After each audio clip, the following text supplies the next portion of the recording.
दिया है। पहले ईसाई मिशनरी जब इस देश में काम करती थी तो पहले धर्म परिवर्तन करते थे, नाम बदला करते थे।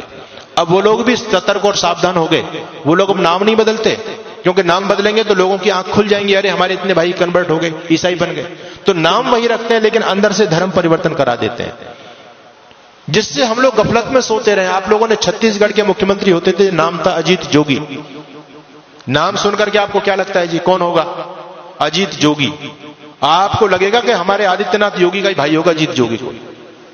नाम हिंदुओं जैसा उस व्यक्ति का, लेकिन व्यक्ति कौन था? ईसाई, पक्का ईसाई।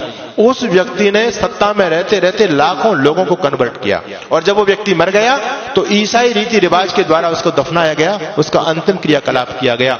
मैं आपको बताना चाहता हूं, पंजाब के मुख्यमंत्री होते थे चरणजीत सिंह चन्नी, स्वाफा भी बांधते थे, साफा लगते थे, सरदार जी हैं, लेकिन कौन थे? क्रिश्चियन। यानी हम लोगों को गफलत में रखने के लिए। और मैं कहना चाहता हूं आपसे, एक व्यक्ति है इस देश में जिसको हमारे बहुत सारे भाई बंधु देश का प्रधानमंत्री बनाना चाहते हैं। नाम क्या है जी? राहुल गांधी। ठीक है, हो सकता मेरी बात से लोगों को कुछ मिर्च भी लगे। नाम है राहुल गांधी, लेकिन कौन है? धर्म से बताओ मुझे, क्या धर्म है उस व्यक्ति का? है वो ना मुसलमान ना ईसाई, वो तो वर्ण संकर खिचड़ी है। उसके दादा परदादा कभी मुसलमान थे, फिर उसकी मां ईसाई थी, वो हिंदू तो है ही नहीं। लेकिन हैरानी की बात यह कि हिंदू उसको प्रधानमंत्री बनाना चाहते हैं।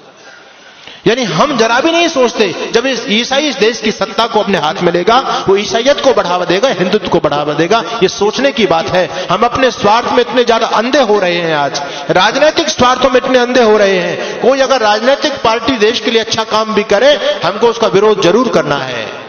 अभी इस देश की केंद्र सरकार ने एक योजना निकाली, अग्निवीर की योजना निकाली।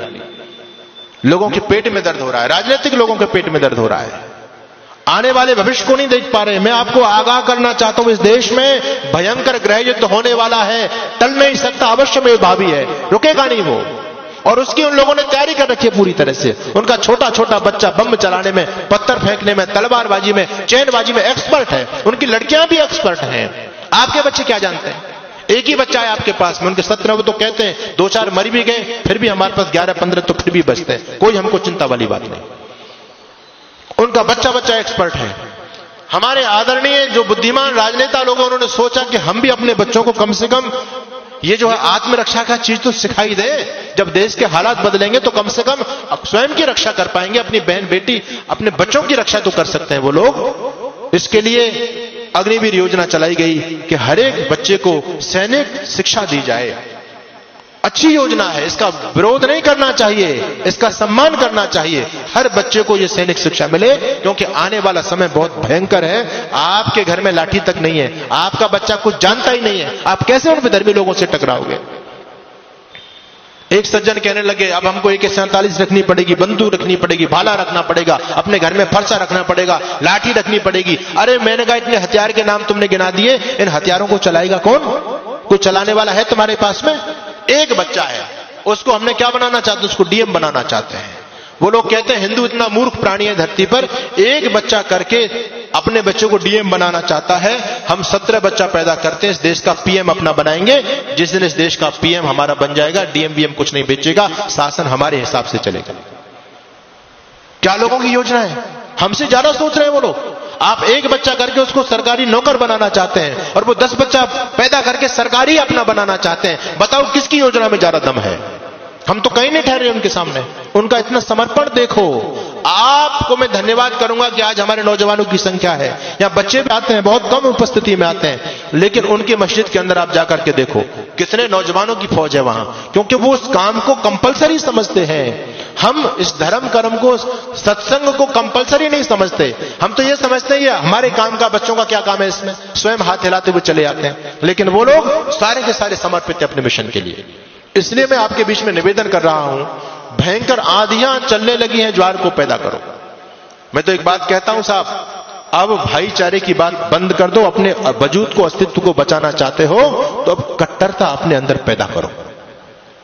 हम दुनिया से इसलिए खत्म हो गए, सारी उदारता की ठेकेदारी हम लोगों ने अपने ऊपर ले रखी है। बस तुम भाई भाई चिल्लाते रहे, वो तुमको चारा बना करके चाट गए। बड़ी हैरानी की बात है, आज भी लोगों की आंखें नहीं खुल रही हैं। ये राजनीतिक दल आपस में हम लोगों को लड़ा करके, ये तो नालायक लोग हैं, अपना उल्लू सीधा कर रहे हैं, लेकिन हम भोले भाले भाई आपस में लड़ रहे हैं। उनके षड्यंत्र को नहीं समझ पा रहे हम पूरी तरह से। आप लोगों को अभी उदयपुर में जो हुआ, एक केवल ट्रेलर देखा है, फिल्म चलनी बाकी है। द कश्मीर फाइल आपने देखी है, ये 30 साल पहली घटना है। अगर इसी प्रकार से सोते रहे तो 30 साल बाद देखना गली गली में कश्मीर फाइल चलेगी।